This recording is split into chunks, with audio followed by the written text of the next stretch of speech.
Good morning guys, welcome back once again on your favourite and amazing channel science वाला। This is Prashant Sharma and आ गया हूँ मैं आपके लिए एक और अमेजिंग सी इंटरेस्टिंग वीडियो लेके, जो कि जीओसी जो हमने लास्ट क्लास में चैप्टर किया था उससे बिल्कुल रिलेटेबल है। ठीक है, अभी हमने लास्ट क्लास में बेसिक जो रूट्स थे हमारे जीओसी के उसको पढ़ा था। आज इस वीडियो के अंदर हम पढ़ने वाले हैं बेसिकली हमको कैसे हम जीओसी के नोमेनक्लेचर आईयूपैक नेम लिख सकते हैं और कैसे हम आने वाले पेपर में जो पेपर में हमारे सीबीएसई हो या नीट में उन क्वेश्चन को हम कैसे डील कर सकते हैं।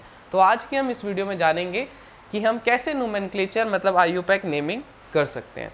तो इसके लिए बेसिकली हमें सबसे पहले एक रूल जानना होगा, ठीक है, जो बेसिकली हमें आईयूपैक द्वारा दिया गया है। उस रूल को जानते हुए हम फिर किसी भी ऑर्गेनिक कंपाउंड का नेमिंग कर सकते हैं। समझ आ रही है सभी को बात? जिसने लास्ट वीडियो नहीं देखा है वो डिस्क्रिप्शन में जाके लिंक को फॉलो करें एंड फर्स्ट पार्ट पे जाके पहले जीओसी का फर्स्ट पार्ट देखें और उसको लाइक शेयर एंड सब्सक्राइब करें, दैट आप आगे वीडियो को कंटिन्यू कर सकते हैं।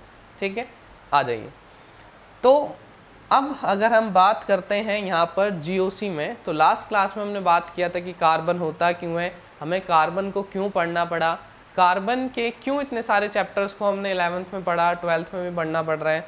ठीक है, तो बेसिकली आज हम ये देख रहे हैं कि जब इतने बड़े बड़े हमने लास्ट क्लास में देखा कि कार्बन इतने बड़े बड़े कंपाउंड्स बना रहा है, ग्रुप्स के साथ मिल रहा है, ठीक है, और आपका फंक्शनल ग्रुप्स इतने सारे हैं जो कि उसकी प्रॉपर्टीज़ को चेंज कर देते हैं। तो अब इतने सारे फंक्शनल ग्रुप्स, इतने सारे कार्बन्स, मल्टीपल बॉन्ड्स बना रहा है, तो बड़ी दिक्कत आती है इनका नाम लिखने के लिए। अब छोटे छोटे प्यारे प्यारे से बच्चे थे, अब इनको इतने सारे नाम याद करने पड़ते हैं। तो फाइनली सारे साइंटिस्ट भैया एक साथ बैठ गए एक दिन और उन्होंने आप सभी लाल बाल गोपाल के लिए एक नियम निकाला।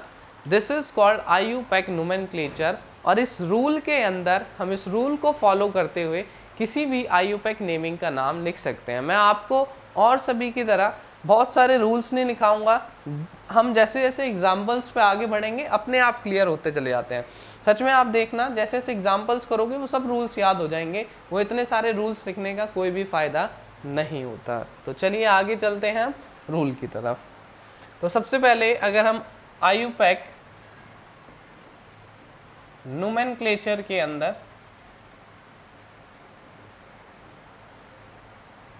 रूल की बात करते हैं तो रूल हमारे पास कुछ इस प्रकार है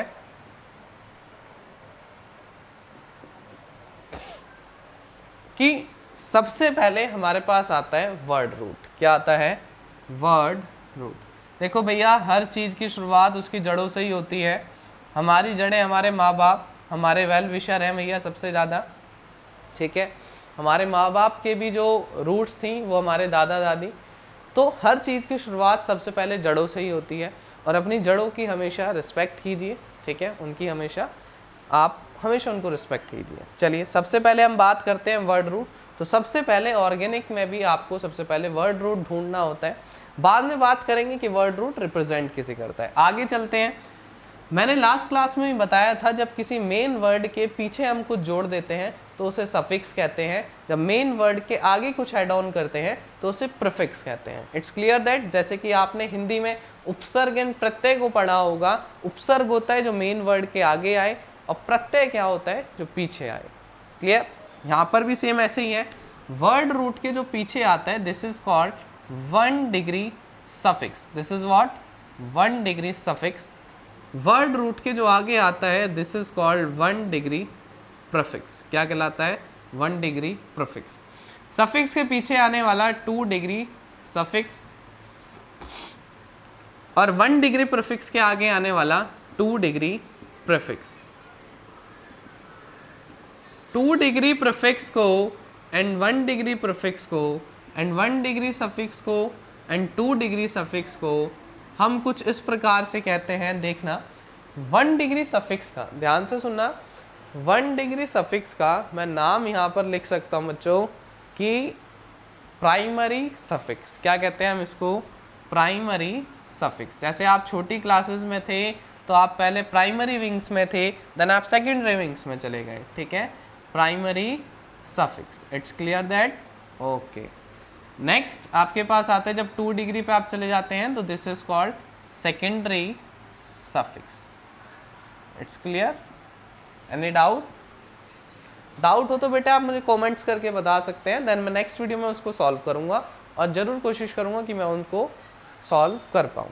आ जाइए आगे चलते हैं। अगर हम बात करते हैं 1 डिग्री प्रीफिक्स, तो ये भी सेम सिमिलर ऐसे ही होता है। आप इसको कह सकते हो primary suffix, sorry primary prefix. It's clear that. अगर मैं बात करूं यहाँ पर तो आप कह सकते हैं इसे सेकेंडरी प्रीफिक्स। Got it. आगे चलते हैं, थोड़ा सा जैसे ही हम आगे चलेंगे तो अब हम यहाँ पर हमने एक रूल लिख लिया, एक बेसिक रूल। सबसे पहले हमने लिखा वर्ड रूट, वर्ड रूट के पीछे हमने लिखा है 1 डिग्री सफिक्स, 1 डिग्री सफिक्स के पीछे हमने लिखा है 2 डिग्री सफिक्स, वर्ड रूट के आगे हमने लिखा है 1 डिग्री प्रीफिक्स और 1 डिग्री प्रीफिक्स के आगे हमने लिखा है 2 degree prefix. It's clear that. थोड़ा सा आगे चलेंगे तो अब हम यहाँ पर देखते हैं कि ये किसको रिप्रेजेंट कर रहा है। भैया जो 1 डिग्री सफिक्स है ये बताना क्या चाहता है, 2 डिग्री सफिक्स है तो ये क्या रिप्रेजेंट कर रहा है। जैसे ही हम इन सब बातों को एक सिमिलर वे में लिखते हैं, इसको सिंबॉलिक फॉर्म में लिखेंगे तो फाइनली हमारे पे रिजल्ट्स कुछ इस प्रकार आता है। देखना, तो वर्ड रूट मेरे को बताता है कि किसी भी कार्बन चेन में कितने total number of carbon atoms present हैं। तो मैं अगर बात करता हूं वर्ड रूट की तो ये क्या बताता है, it tells about the number of carbon atom present in a carbon chain, कि किसी भी कार्बन चेन के अंदर कितने total number of carbon atom present हैं, इसको रिप्रेजेंट करता है हमारा वर्ड रूट। क्योंकि सबसे पहले हमें जानना पड़ेगा कि अगर हम अपने रूट्स की बात करें तो दादा दादी, ठीक है, मम्मी पापा, फिर हम, तो फाइनली हमारी जड़ें कहाँ से आ रही हैं, है ना। तो हमें देखना पड़ेगा कि हमारा कार्बन चेन कहाँ कहाँ तक फैला हुआ है, हमें उन सबको समझना पड़ेगा, तभी हम उसका आईयूपैक नेम लिख पाएंगे। तो सबसे पहले हमें देखना है, it tells about the number of carbon atom present in carbon chain, कि किसी भी कार्बन चेन के अंदर कितने आपके पास number of carbon atom present हैं। ठीक है, यहाँ पे आप लिख सकते हो हाउ मैनी। ठीक है, चलिए अगर हम बात करते हैं 1 डिग्री सफिक्स की, तो 1 डिग्री सफिक्स इज दैट, हमने बात किया था लास्ट क्लास में एल्केन, एल्कीन एंड एल्काइन के बारे में। तो अगर हम एल्केन के बारे में बात करें और एल्कीन के बारे में बात करें और एल्काइन के बारे में बात करें, तो ये तीनों ही कार्बन के बीच में लगने वाले या फिर कार्बन के बीच में फॉर्म होने वाले बॉन्ड्स होते हैं। और अगर एक कार्बन चेन अपने अंदर किस टाइप की बॉन्डिंग को फॉर्मिंग कर रहा है तो उसको कौन रिप्रेजेंट करने वाला है यहाँ पर, 1 डिग्री सफिक्स। तो 1 डिग्री सफिक्स क्या बता रहे हैं कि किसी भी कार्बन चेन ने अपनी कार्बन चेन के अंदर किस टाइप का बॉन्ड बना रखा है। तो बेसिकली हमें टाइप्स ऑफ बॉन्ड कहाँ से पता चलेगा, 1 डिग्री सफिक्स से। ठीक है, and it may be 3 types, en, in and ine. अगर मल्टीपल टाइम्स आएगा, मान लो आपके पास डबल बॉन्ड 2 बार आ जाए, 3 बार आ जाए, आपके पास ट्रिपल बॉन्ड 2 बार आ जाए, या एक बार डबल बॉन्ड आ जाए, एक बार ट्रिपल बॉन्ड हो जाए, तो हम उसकी थोड़ी देर बाद ही अभी आगे बात करने वाले हैं। अभी आप बस बेसिक रूल देखिए। अगर हम बात करते हैं 2 डिग्री सफिक्स की, तो 2 डिग्री सफिक्स इज दैट कि अगर कार्बन चेन के अंदर कोई फंक्शनल ग्रुप आ जाता है, व्हाट, अगर किसी कार्बन चेन के अंदर कोई फंक्शनल ग्रुप आ जाता है तो उसको हम रिप्रेजेंट करते हैं 2 डिग्री सफिक्स से। किससे बेटा, 2 डिग्री सफिक्स से। बहुत ध्यान से सुनना। तो यहाँ पर ये रिप्रेजेंट कर रहे हैं फंक्शनल ग्रुप को। किसको बेटा, फंक्शनल ग्रुप को। साथ के साथ नोट्स मेंटेन कर लेना। ठीक है, फंक्शनल ग्रुप को। फंक्शनल ग्रुप में भी OH, जैसे कि हमने देखा है क्लास 10th में भी पढ़ा था, alcohol, COOH carboxylic acid,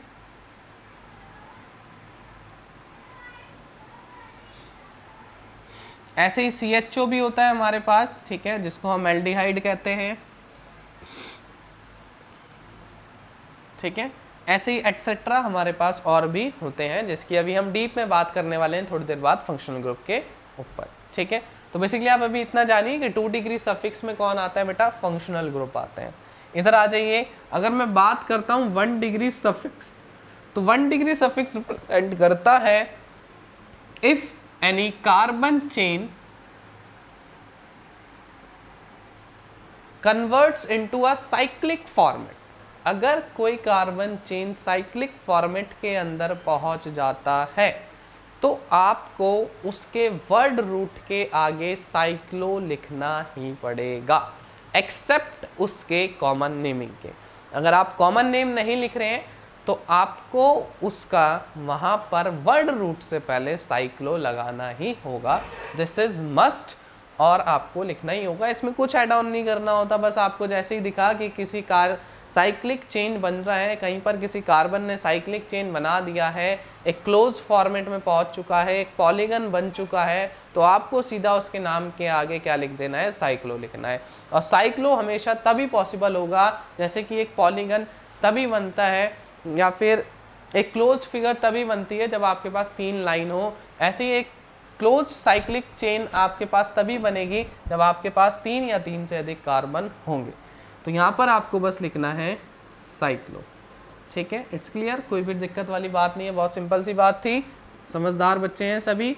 secondary prefix, अगर हम बात करते हैं 2 डिग्री प्रीफिक्स में, तो 2 डिग्री प्रीफिक्स इज दैट कि हमारे पास अगर कोई, मैंने मान लो सपोज करो एक कार्बन चेन बनाया और इस कार्बन चेन के अंदर एक छोटा सा कार्बन चेन आ गया और वो बड़ी दिक्कत कर रहा है। जैसे आपने क्लास 11th में मैथ्स का पहला चैप्टर पढ़ा होगा सेट्स, और सेट के अंदर आपने पढ़ा था सबसेट, ठीक है।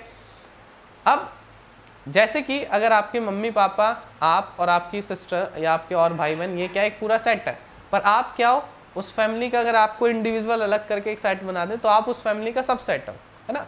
ऐसे ही ये एक है हमारे पास मेन ब्रांच, क्या कहते हैं भैया इसको, मेन ब्रांच, ठीक है। अब मेन ब्रांच के अंदर अगर आपके पास कोई ब्रांच रह जाता है, लॉन्गेस्ट कार्बन चेन के अंदर अगर ये नहीं काउंट हुआ और ये रह गया किसी कारणवश, तो आप इसको क्या करोगे, एक सब ब्रांच बना लोगे, यानी एक छोटी सी ब्रांच बना दोगे। दिस इज कॉल्ड सब ब्रांच, और इसको आप सब्स्टिट्यूएंट्स भी कह सकते हैं। Clear, this is called substituent.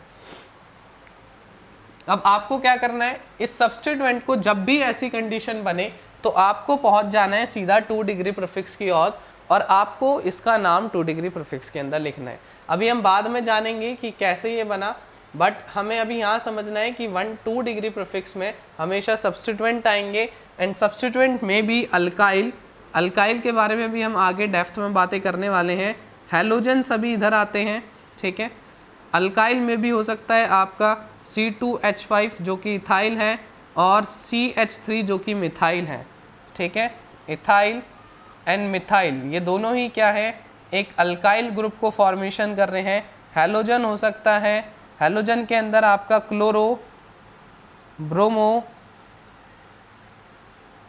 Iodo and फ्लोरो, ये सभी होते हैं, ठीक है। तो ये सभी आपके आते हैं सब्स्टिट्यूएंट में, जिसके बारे में अभी हम आगे बात करेंगे। फंक्शनल ग्रुप के बारे में भी हम आगे बात करने वाले हैं वीडियो में, और इधर हम जैसे सब्स्टिट्यूएंट अल्काइल का फॉर्मेशन होता कैसे है ये भी हम अभी आगे वीडियो में बात करने वाले हैं। तो अभी आप जल्दी से इसको छाप लो, किसी को कोई दिक्कत हो तो कमेंट करके बता देना, नेक्स्ट वीडियो में जरूर सॉल्व करेंगे। एक बार मैं दोबारा से इसको क्विक रिकैप समझा देता हूँ। वर्ड रूट की किसी भी कार्बन चेन के अंदर कितने टोटल नंबर ऑफ कार्बन है वो रिप्रेजेंट करेगा आपका वर्ड रूट को। 1 डिग्री सफिक्स आपका बता रहा है कि उन कार्बन चेन के बीच के बॉन्ड कैसा है, और जो बॉन्ड आपको दिखे वही आपको लिख देना है, एन, इन, आइन, ठीक है। एक एग्जांपल लेते हैं, सपोज करो मान लो मैंने लिखा कहीं पे दिस, ठीक है।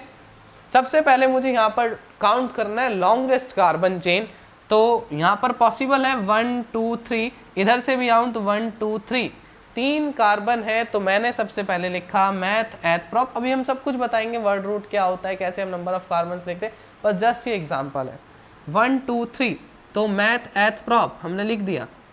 अब प्रॉप के बाद सबके बीच में बॉन्ड कौन सा है, सिंगल बॉन्ड है, तो मैंने यहाँ से एन को उठाया और जस्ट बाद यहाँ पर क्या लिख दिया, एन।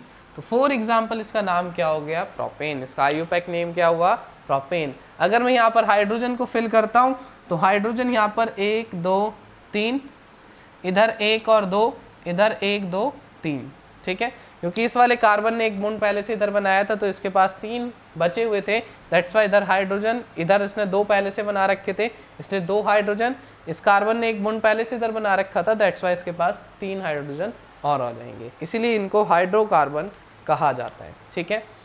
तो इसके बाद हमारे पास आता है 2 डिग्री सफिक्स। अगर यहाँ पर अगर मैं कनेक्ट कर दूं एक OH जो कि अल्कोहल फंक्शनल ग्रुप है तो इसके नाम के पीछे लग जाएगा प्रोपेनॉल और यहाँ से E हट जाएगा और इसका नाम क्या हो गया, प्रोपेनॉल, क्योंकि यहाँ पर आया एक फंक्शनल ग्रुप। तो प्रोप किसको रिप्रेजेंट कर रहा है, वर्ड रूट को, एन किसको रिप्रेजेंट कर रहा है, 1 डिग्री सफिक्स को, ऑल किसको रिप्रेजेंट कर रहा है, 2 डिग्री सफिक्स को। बहुत आसान था, समझ आया। आगे चलते हैं। मान लो कि अब यहाँ पर सपोज दैट मैं एक कार्बन जोड़ देता हूँ, ठीक है। तो अब मैंने मेन चेन इसको अगर ऐसे मान रखा है 1 2 3, तो यहाँ पर सेकंड पे एक सब्स्टिट्यूएंट आ गया है ना, तो ये था यहाँ पर मिथाइल, क्योंकि ये CH3 बनाएगा। देखो मैंने लिखा था CH3 जब बनेगा तो मिथाइल होगा, तो मिथाइल कहाँ पर आता है, 2 डिग्री प्रीफिक्स में, 1 डिग्री प्रीफिक्स यहाँ पे है नहीं क्योंकि यहाँ पर साइक्लिक फॉर्मेट नहीं बना। अब नहीं बना तो भैया छोड़ दो, आगे आ जाओ। जैसे ही आप 2 डिग्री प्रीफिक्स पे आओगे तो यहाँ पर आप इसका नाम लिख दोगे, इसकी पोजीशन लिखो पहले तो 2 और आपको क्या लिखना है, मिथाइल, तो 2 मिथाइल और यहाँ से P हो जाएगा स्मॉल प्रोपेनॉल, 2 मिथाइल प्रोपेनॉल इसका नाम हो जाएगा। क्लियर? तो समझ आ रहा होगा कैसे हम इस रूल को यूज़ करेंगे। वैसे भी आगे हम एक एक स्टेप्स से चलने वाले हैं। अभी हम देखेंगे कि एक कार्बन को क्या लिखते हैं, 2 को क्या लिखते हैं, 3 को कैसे लिखेंगे। अगर कहीं पर 2 बार डबल बॉन्ड आ जाए तो कैसे हमें उसको रिप्रेजेंट करना है, अगर कहीं पर एक बार डबल एक बार ट्रिपल आ जाए तो उसको कैसे रिप्रेजेंट करना है। अभी हम इन सारी चीज़ों के बारे में बातें करने वाले हैं। जल्दी से आप फटाफट इसके नोट्स मेंटेन कर लीजिए, ठीक है। आई होप आपको इतनी वीडियो ज़रूर समझ आ रही होगी। आगे हम वीडियो में कंटिन्यू करेंगे इस आगे वाली वीडियो को। तो अभी के लिए आपका काम इतना है कि आप चैनल को सब्सक्राइब करे बिना जाना मत, वीडियो को लाइक कर देना, अपने दोस्तों में धड़ाधड़ शेयर कर दो, ग्रुप्स में फैला दो, तहलका मचा देना, बिल्कुल समझ रहे हो ना। इतना तो कर ही दोगे यार, मुझे पता है तुम्हारे बारे में, कर देना भाई हो ना, कर देना, ठीक है। तो आप इस चैनल को लाइक करें, सब्सक्राइब करें और अपने दोस्तों में शेयर करें। अभी के लिए इतना ही, आगे मिलते हैं। Good bye, bye bye, take care, have a good day.